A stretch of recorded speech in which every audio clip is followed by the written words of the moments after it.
Bonjour, ici Francine pour les carnets de Francine.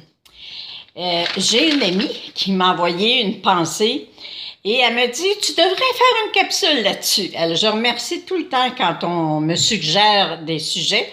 Et la pensée se lit comme suit « Je m'engage avec moi-même de m'aimer profondément et de prendre soin de moi ».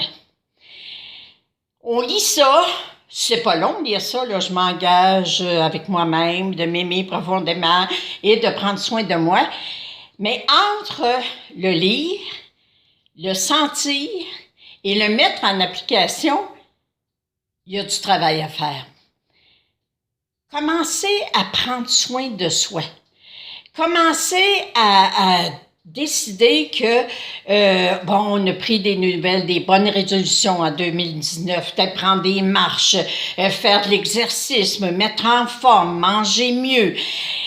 Et pourtant, qu'est-ce qui fait qu'on attend d'être rendu à l'extrême? On attend d'avoir un verdict de maladie. On attend de se faire dire, si vous ne changez pas vos habitudes, vous ne guérirez pas, vous allez être encore plus malade. Qu'est-ce qui fait qu'on attend d'avoir une épée au-dessus de la tête pour comprendre que la personne la plus importante au monde, c'est nous-mêmes et qu'on devrait donc commencer par prendre soin de soi? Apprendre à dire non, ça fait partie du processus. Apprendre à choisir, apprendre à dire, écoutez, présentement, je voudrais bien te rendre service, mais présentement, je suis fatiguée. Alors, si ça te fait rien, je vais passer mon tour. Quand je serai plus en forme, je le ferai. Je te dis pas un non définitif. Je te dis pas non parce que je t'aime pas. Je te dis non parce que moi, présentement, mon énergie n'est pas assez forte. Je me sens pas en puissance pour te rendre ce service-là. Alors, apprendre à s'aimer soi-même, apprendre à s'aimer profondément, ben c'est ça. C'est de dire, regarde, si on me disait aujourd'hui, là, t'as un cancer. T'as un cancer, puis... par contre, il se guérit, ce cancer-là. Puis pour le guérir, il faut que tu boives beaucoup plus d'eau. Il faut que tu prennes des marches. Il faut que tu sois plus, que tu ris plus. Qu'est-ce que vous pensez qu'une personne fait dans ce temps-là? Bien, elle se dit, regarde, il me dit, le médecin me dit que ça se guérit. Bien, je vais faire pour que ça se guérisse. Alors, moi, ce que je vous dis aujourd'hui, c'est, attendez pas qu'on vous annonce une catastrophe.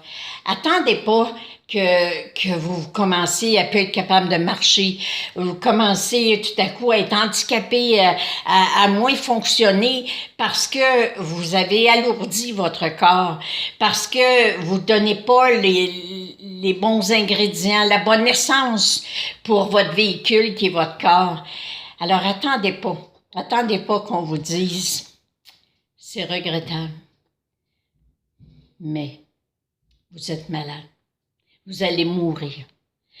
Alors aujourd'hui, moi, je me dis que je prends cet engagement-là et de vraiment réfléchir que quand je me prends un plat de chips, est-ce que j'ai vraiment faim? Est-ce que j'ai vraiment le goût de manger des chips?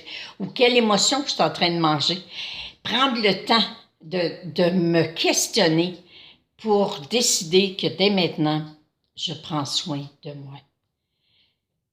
J'ai besoin de moi pour être heureuse, pour vivre, puis vivre encore de très belles expériences. Et vous avez, vous aussi, vous me le dites souvent, vous avez besoin de moi parce que je vous fais rire, parce que je vous motive. Alors, pour toutes ces raisons-là, aujourd'hui, je m'engage avec moi-même de m'aimer profondément et de prendre soin de moi. Alors, merci à Lucie qui m'a suggéré cette pensée. Et soyez dans le succès. Je vous aime. Merci de partager.